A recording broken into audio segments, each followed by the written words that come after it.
What's up, everybody? This is Candace, and I want to talk about the messages and the conversations I'm having with people about my post. Lately, my subject matter for my post is Kanye. He's the subject matter for most people.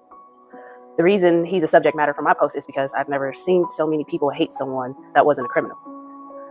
And no one can really say how he affected their personal life in any way or caused any loss by what he said or what he wore.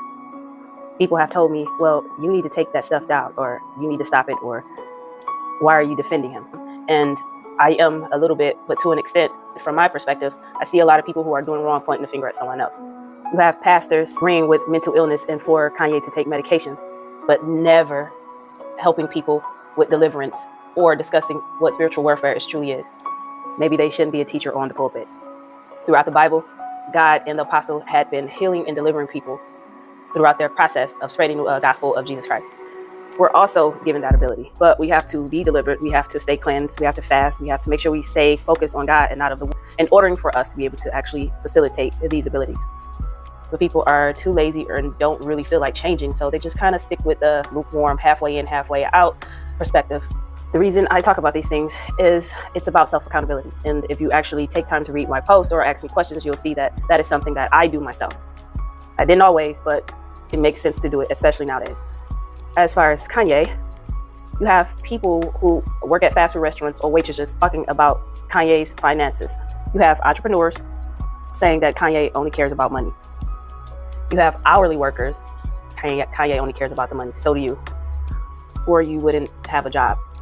I asked someone again, what did Kanye do that affected your life personally? He said he messed up his marriage. I'm like, a lot of people do. He said Kanye used to gangbang. I said, well, I did too. He said, it's all about being a billionaire and richer than other people, and he always boasting around his money. I said, every single rapper talks about money and pushes it out there as if it's more important than anything, as well as female rappers. Let's not forget, Forbes' list is for people who are trying to get on it. So Forbes care about money as well also. Well, he's dating a white woman. Okay. Well, he married a white woman. Okay, a lot of athletes, artists, actors, rappers do too. Some of your cousins and friends and coworkers as well. Well, he hasn't been the same since his mother died. I don't know anyone who's been the same since their mother died. And grieving is on the individual's time, not your time, my time. It's between the person, people, and God, and how they cope with certain situations. Well, he wore a White Lives Matter shirt. He never said Black lives didn't. Oh, and my favorite one, he said Black people chose to be slaves. I said, have you read the book of Deuteronomy, Exodus, and Joshua? Let's read a couple of lines. The book of Deuteronomy. Let's read 30:16. For I command you today to love the Lord your God, to walk in his ways, and to keep his commands, decrees, and laws. Then you will live and increase, and the Lord your God will bless you in the land you are entering to possess. But if your heart turns away and you are not obedient, and if you are drawn away and bow down to other gods and worship them, I declare you this day that you will certainly be destroyed. You will not live long in the land you are crossing the Jordan to enter and possess. This day I call heaven and earth as a witness against you that I have set before you life and death, blessings and curses. Now choose life so that you and your children may live. That is the book of Deuteronomy. I read from 30:16 to 30:19. But read the whole book. I suggest reading all three books, not just a couple of passages. And then you'll understand the agreement that God made with Moses, that made with the Israelites. And a lot of us are a part of that tribe. But people don't want to accept the truth. They just want to focus on the symptoms, but not what caused it. Well, that way of thinking hasn't helped us this long. Spiritual welfare is real for some people, and probably most people. They don't pass that until like after a couple of years. Trying to change, trying to unlearn, relearn, repent, represent, stop sinning, heal, being different towards your friends or around your friends and them treating you as if they're crazy because you're trying to change and clean up your act. Sometimes we will backslide, like most of us. Deprogramming takes a lot of time, effort. Is going to be some depressing moments. It's going to be a lot of changes in general. You're going to say things a certain way for people to understand. You're not even going to understand yourself. And you're definitely going to want to give up sometimes. I can only imagine what that's like for a celebrity to try to do that in the world where there's nothing but wickedness, to get yourself to a certain level. Look, we do it and we're not even celebrities. People doing things just for attention. People say God don't like ugly, but they're being an uglier person. People say Kanye West is evil as they're celebrating Halloween. All of the Black babies that died from abortions, and we know that's true, and those numbers are real because some of us have done it before, even if it was in our early 20s or our teens or whenever. Some people even still getting abortions just because in their 30s, 40s, and we're not talking about people who have unhealthy kids. We're just talking about the number of people who are doing it just because they don't feel like taking responsibility for not conducting themselves in a responsible sexual manner.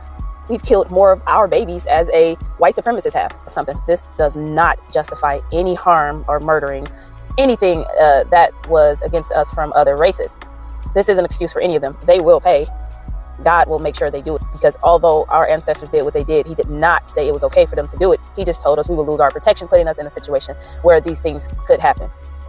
And they did. I know a lot of us rather say the Bible contradicts itself rather than look in a mirror. I was one of them, and I didn't even read the Bible at the time. I was just offended when somebody told me that black people used to enslave each other. Something I did not want to accept until I got old enough to recognize, oh, it makes sense now. We had all this power and strength, and we messed it up because we got big-headed and greedy. Kind of like what's happening around the world also. And what's trippy is that only 144,000 out of billions, maybe even trillions of people, because there's a part of the earth that we never discovered, maybe 40% or so, whatever the actual numbers are.